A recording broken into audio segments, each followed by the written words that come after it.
edition of Blog Talk TV, the social media inspired talk show that features some of the country's top bloggers, and in this case, YouTubers. That's right. We show you the best how-to tips along with some inspiration to jumpstart your blogging journey.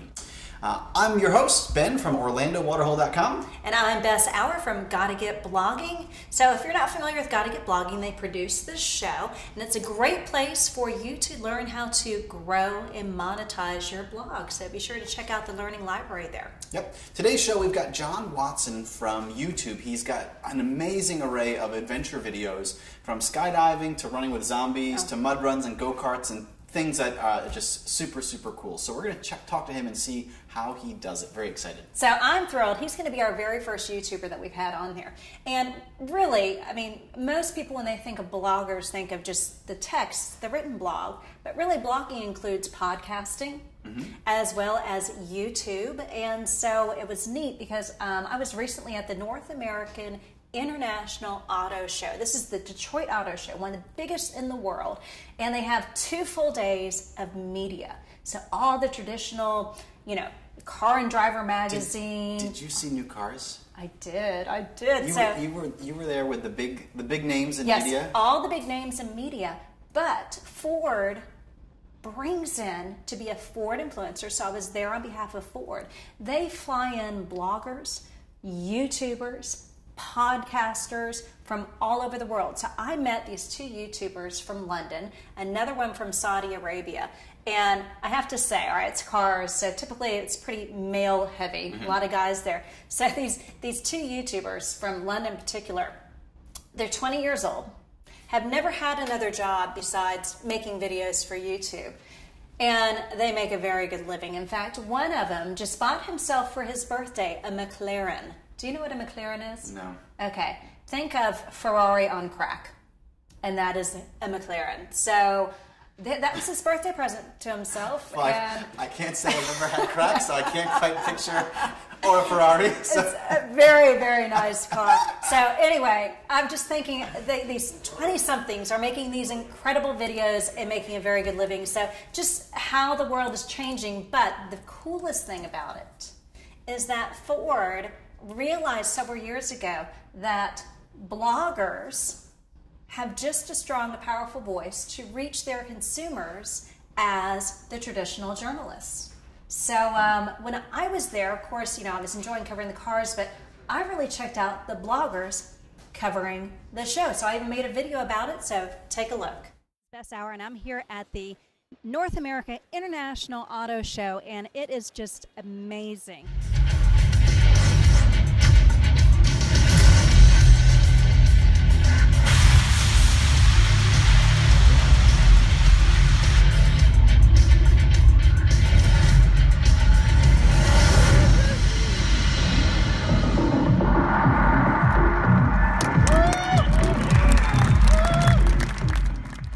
Is huge. Every brand of car you could ever imagine, all the high-end, all the concept cars, it's pretty darn cool.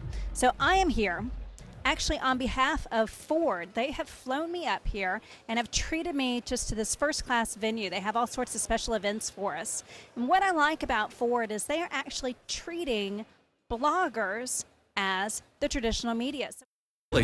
All of you are very important communicators.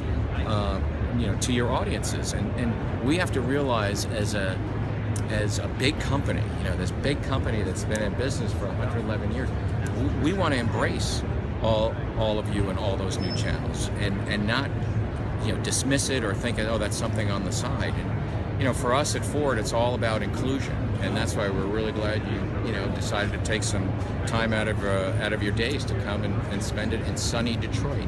I'm Matt from the Super Dorks Fan YouTube channel, and this is my first year here at the North American International Auto Show. Press access, and it's amazing to see all these awesome cars here. You know, the new Shelby and the new Ford GT, of course, that is next to impossible to even get close to, but it's very exciting to see all the debuts live. Yeah, I think, you know, especially for real-time events like this, you know, traditional journalists, you're going to see it on the, you know, the 4th section of the newspaper tomorrow, right?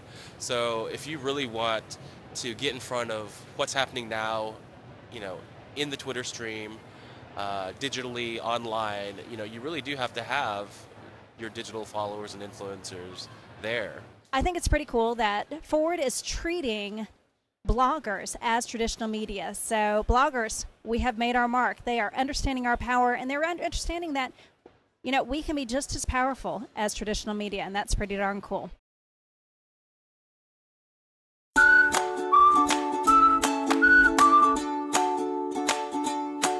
So today we're joined by YouTuber Jon Watson. You can find his channel at youtube.com/Jonathan, which I think is the best domain name ever.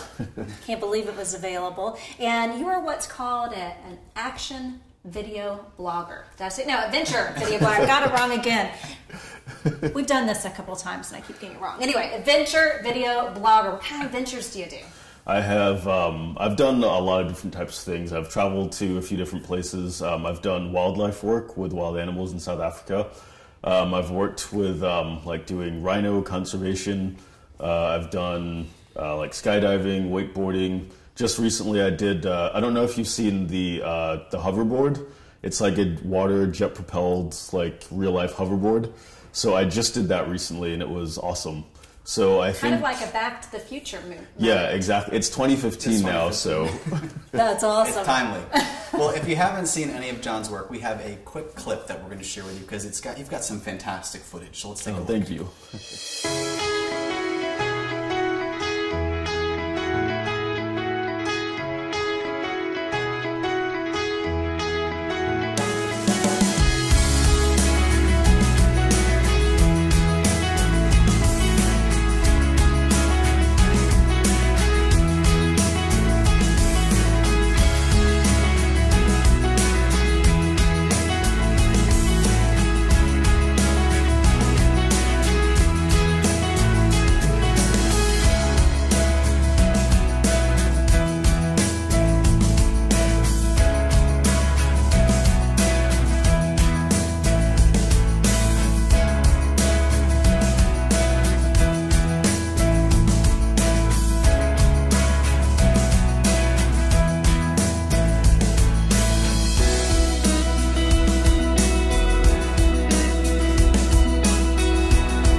I want to know how you did it and how you shot it and what's next, but we'll cover all that.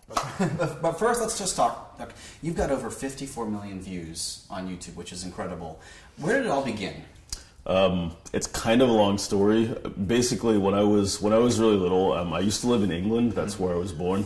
My parents were originally born in Jamaica, but they moved to England when they were younger, and that's where I grew up. So basically, I used to watch all these American TV shows, and I was like, oh, well, they get to... I'd watch Saved by the Bell, and they'd go to the beach and go surfing, and they're doing all these cool things. And obviously in England, that you can't really do that. So, yeah, I think I just used to see all this cool stuff on TV. I'd watch like action movies and adventure stuff and think, oh, I want to do that one day. So when I was about 8 years old, I remember I was watching TV one day, and I just said to myself, when I get older, I'm going to do some of these cool things. And yeah, that's just kind of how it happened. Well, you won a competition you were telling us about Yes. kind of early on, right? So tell us about that. Well, back in 2013, I entered a contest called YouTube Nextup. Basically, they were looking for new channels that they thought had potential to be like the next best thing, I guess. And then somehow my channel was chosen among one of the 30. Wow. And yeah, so they flew us out to LA. We got to do some training out there with some industry professionals. We met just different people from the industry, the people from Red Camera. Red is the brand of camera that all the big Hollywood movies are shot on, like Spider-Man, all of those. Wait. Do we shoot on Red Camera? Not a chance. Not a chance. Just checking. Don't have the budget yet. Just checking. So yeah, we got to meet some people that worked for the company. We met the founder. We met a lot of people. Gosh. So we just got introduced to a lot of people in the industry. We got to do hands-on training. We won video equipment, and yeah, that was kind of a help for me because I won money. I won like a small cash prize. It wasn't anything huge, but I used the money to go on a trip to South Africa.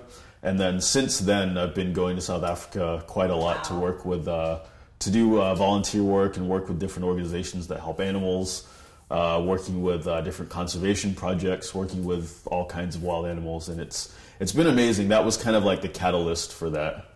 Now, was there a turning point when you realized you were onto something? Because you have tons of videos, you've got tons of views. You know, the first one was what, a paintball? I think was a paintball. Oh, that was a while ago. But that was, what was the moment where you said, "Wow, I could actually do this all the time"? I think it was just a hobby at the beginning. Like it was always because I've been making videos since before YouTube existed. Like back in high school in 2003, I bought my first Hi8 camera. It was like one of the old camcorders, and I would just shoot movies. I used to go to school every day and film. I mean, some people think it's weird now if you make video blogs or walk around with a camera, but I was doing it back then before like social media. So it was really weird then. Yeah, exactly. So a lot of people would complain like, "Oh, why are you filming?" But then a lot of those same people would want to watch the videos. So I think for me, making videos has just always been something I did in my spare time. Like I've never taken any classes or anything like that. But it's just been a hobby and a passion. So I've just kind of grown more and more, bought better equipment, looked up how to do different things, watched a lot of tutorials on YouTube to find out how to edit, how to use different programs. Just kind of grew from there. What's some of the gear that you use to shoot your videos? Do you have a core set of camera or cameras? Yeah, I use a Canon 60D as the main camera. I just bought a new Panasonic GH4, which is like it shoots in 4K, does slow motion, all kinds of cool stuff. Yeah, I use a glide cam to get like stable shots, and I can run and like the camera won't like shake. That's cool. good for that's good for like the parkour videos and the just action running stuff. So yeah, I have like, I would say that's like my main equipment that I use, just the 60D, and the GoPro as well. So if a blogger is just starting out with video, they obviously don't need all those cameras. What would you recommend? No, I would say get like a little Canon PowerShot, like a handheld Canon PowerShot camera. You can probably get them for like $80 on Amazon. And Amazon is also your friend. Oh, is that okay to plug Amazon? Oh, yeah. Yeah. Well, yeah, Amazon is your friend because I think that's where I get everything, and things are usually cheaper and you can read reviews. And so I would say just any like little Canon PowerShot. I use the Canon PowerShot 110, and it's a good camera. It's only like $80 you can get them for now, but it shoots in 1080. It's small. You can put it in your pocket. And yeah, it's a good camera, so I would recommend that one for any blogger starting out. And then how about to edit programs? What did you start out with editing your videos? I think I started out in Windows Movie Maker years ago. Oh my gosh, I remember. Yeah, I don't use Windows Movie Maker anymore though. I use Final Cut Pro X. Okay. A lot of people don't like it because they say it's too consumer-based, not really pro, but that's what I like. Okay. But I mean, some people use iMovie, which is the free software that comes with Mac, and that's what I use. Yeah, so you can do it with that as well. Okay. How about monetization? We get a lot of questions from bloggers about how do you make money? And so we've talked a lot about the traditional blogging way, but since you work primarily in video, is it a little bit of sponsorship, a little bit of ads in Google? How does that work for someone who's interested in video blogging? Yeah, you can. Well, originally when I first was on YouTube, you had to be invited to the partner program, which you had to have a really high sub count, a high view count, all these things, and then they would invite you. But now anyone can just monetize as long as you have a Google AdSense account. You make all your own content, no copyright content, like no music from the radio or TV or any of that. So as long as you're making your own content and you sign up for a Google AdSense account, you can connect the two and monetize your videos. I also sometimes get sponsorships and product placement deals and that type of thing, but yeah, just a mixture of all of those. Now, you're going to South Africa very shortly, and for those of you that don't notice, the flag that's on the back of my computer is for South Africa, my favorite place on the planet. So you're doing some volunteer work. So tell us, what are you going to be doing down there, and how does that relate? Because you have a lot of great footage with the wildlife down there. Well, I'll be working on a project. It's called Living with Cheetahs. It's a new project that they just started where they raise. Well, right now the population of wild cheetahs is declining, so they're breeding cheetahs in order to release them into the wild. And so I'll be helping to assist with that and getting video footage and that's so just cool. kind of raising awareness. Yeah, like I enjoy doing things to help animals and. Yeah. That's fantastic. Well, it's great that you have a platform to be able to do that with YouTube. So yeah, I think that's a great thing as well. Love it. So I want to keep talking with you. We got to take a break though. Real quick, we're going to see a quick tip from Professor Josh, who's in the Bloggers Lab, and then we'll be back with Jon Watson. Hi, I'm Professor Josh, and don't you hate going to conferences and events and picking up all kinds of business cards and you're wondering what you can do with them? You throw them in your pocket, and by the time you get home, they probably ended up in the wash. What can you do about all these business cards that you're getting from different people? Well, one of them is the Evernote, and you're wondering, wow, Evernote, what are you going to do with that? Just scan it? And they do have a scanner available, but it's a business card scanner. And the great thing about it, you can easily take Evernote, go ahead and get into your account, and you're able to bring up the app.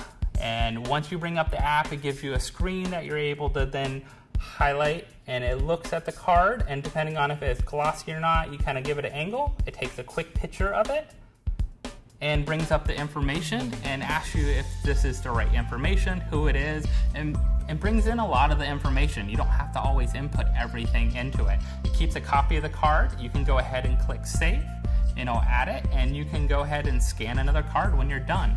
It's really easy to use, and it's simple, and it's part of the Evernote package. So if you go and use Evernote and you want to go to the Pro account, it's there. It's great to have, and you're easily able to bring up the contacts and information and sort them through Evernote. So it makes it really simple and easy. I definitely recommend it for anyone that gets lots of different business cards from different companies. For more tips and tricks, definitely check out ProfessorJosh.com and visit me to find out more, or tweet me at ProfessorJosh if you have a great tip.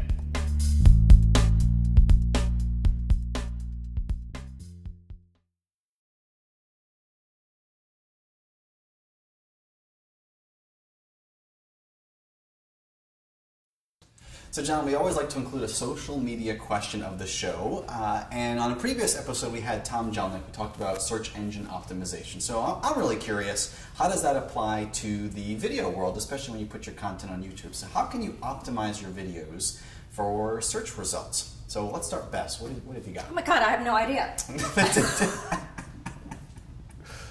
I did. An answer. Okay, well, I did learn this recently, and I did not realize this. And correct me if I'm wrong, but Facebook, so if you put a YouTube video and you cut and paste the link, share it onto Facebook, and people are watching it on Facebook, that does not count for your YouTube count. I'm not sure if that's how it works. I know Facebook hides the YouTube links, which is why now what a lot of people do is they share a photograph and then they put a link underneath it because then it'll show up. Right. But if you just put a YouTube link, they usually bury that because they want their content at the top. Yeah. So what we're starting to advise people to do is you want to be on YouTube, obviously second most popular search engine, so you want to be there. But Facebook is trying to encourage people to upload videos directly to Facebook, and if you notice, they now show the count of how many times people have viewed your Facebook video, so it might be good to upload both places. So it has nothing to do with search engine optimization, but there you go. It helps with getting your viewership up. That's what search is intended to do. There we go. By the transitive property of mathematics, you've done it. All right, how about you, John? Do you have a thought on improving search results? Yeah, I think with search engine optimization, you always want to think, what is it that people are searching for? So, for example, if there's a big event that happens, like I don't know why this comes to mind, but let's say like a Justin Bieber concert. If there is a Justin Bieber concert happening in like Virginia, for example, then maybe just title it Justin Bieber concert footage or Justin Bieber concert Virginia. Something that's simple and gets to the point. If you right make in the description of the video? Well, as the title and in the description. Okay. Well, one thing, I don't know if this is still true, but on YouTube a few years ago, the most important thing, for search engine optimization, the description was actually more important than the title, because that would have more of the, I guess, the search engine optimization would go towards the description than the title of the video. They've changed it quite a bit, so I don't know if that's still true, but generally speaking, I would just say make your titles, never leave the description blank. Make the title something that you feel people are going to search for. Okay. And try to make your videos first. Try to be like the first one to upload a video from a certain event. I know whenever I do a mud run, I'll go out and I'll shoot the video all day, and then sometimes I'll stay up all night editing.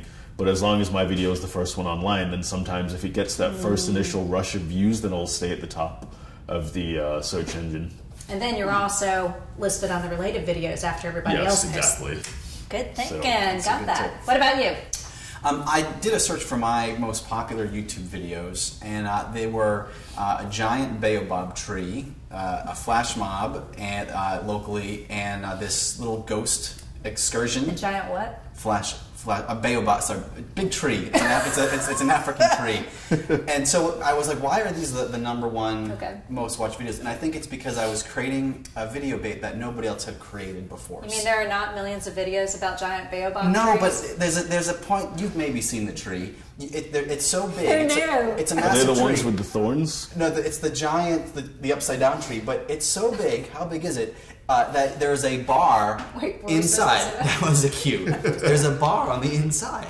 So you can. It's in Zanin, South Africa, and they have a bar that you can get drinks from inside this tree. Oh, I It's like a this stupid- baobab I'm gonna tree. Google It's a that. stupid video. It's not a good quality video. In fact, people complained about the quality of the video.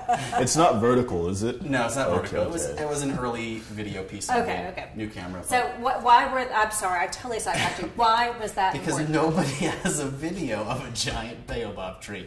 So the lesson is to rank high, create content nobody else is doing. And do it first. And do it first. Yeah, and then And then post it on YouTube and on Facebook. and hope people search for the giant We got baobab it. tree. We got it. Anyway, we'd love to hear your tips on improving your search results for videos. So you can tweet them to us at Blog to say- Talk TV. Steph, our camera woman, cannot stop laughing. She likes my baobab jokes. And if you'd like to, I'm going to pull it up and tell you how many views it has. And if you'd like to submit a question for consideration for our next show, you can email us at info@gottagetblogging.com. Include your social media profiles too. We'll find you out there. Yep. All right, so moving on.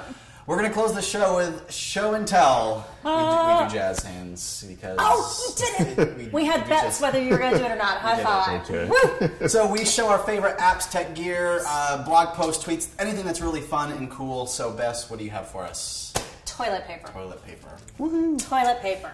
So I love this. So my friends at Outhouse Games, it's a gaming company, they were getting ready to release their newest game, and so they had a release party, and this was a the joke with party toilet paper. favor. Well, it's a joke because Outhouse is the name of their company, Outhouse Games, toilet paper, get it? And so it's branded toilet paper, but they did say that they didn't recommend using it, or else you might come away looking a little smurfy in your nether region. So that's why it's still packed up. I thought this was so cool. So, we bloggers are so used to the digital realm. Sometimes you can make a really big splash by going offline. Was that a pun? Are you, John? What do you have for us? I hope it's better than TP. I have. Do you have a favorite YouTube? Your video? What about your yeah. videos? What's your favorite YouTube video Well, from your channel? I think my favorite video from my channel is. Well, it's hard to say because there's so many, but I think just generally going to Africa and working with the animals there was probably be my favorite thing. Do you get to hold them? Yes. Oh my god. Some of them, little yeah. baby cheetahs? Yeah, some of them. Well, because one of the important things is they want the animals to still be wild in a sense. Oh. So some of them we don't get to interact with, but some of them you do, just depending on, because they have different ambassador animals. So seeing my Great Dane was nothing compared to seeing a cheetah. Okay. I was a little scared though. How about you? I wanted to share, people have asked me before, how do you record your podcasts? Okay. Especially when I do it via Skype, and it's an app called Call Recorder. So we'll put a visual up there by ecam.com, ECAMM.com, and you can download Call Recorder. You just click the record button, and it records your Skype call. And So it's a computer app. Yep, it's an app you can download for your computer. What about the phone? It's Skype is Skype to Skype. Oh, okay. So it doesn't matter. Okay. All right, that makes sense. All right. So, John, thanks for being on today. You were thank you for having me. Wonderful. So be sure to check out his channel. Where can they find you? You can find my channel at youtube.com/Jonathan. And what about on Twitter? If they want to tweet you? It is JWatsonTV. Very cool. And you can find me online at orlandowaterhole.com. You can subscribe on iTunes and Instagram. And you can find me at Bess_hour if you want to tweet me, or you can find me anytime at gottagetblogging.com, toilet paper and all. We'll see you next time, everybody. And I'm going to pull up this tree. Bobo tree. Jack, good look. Are we going to do the jazz hands again? Yeah. Yay! All right.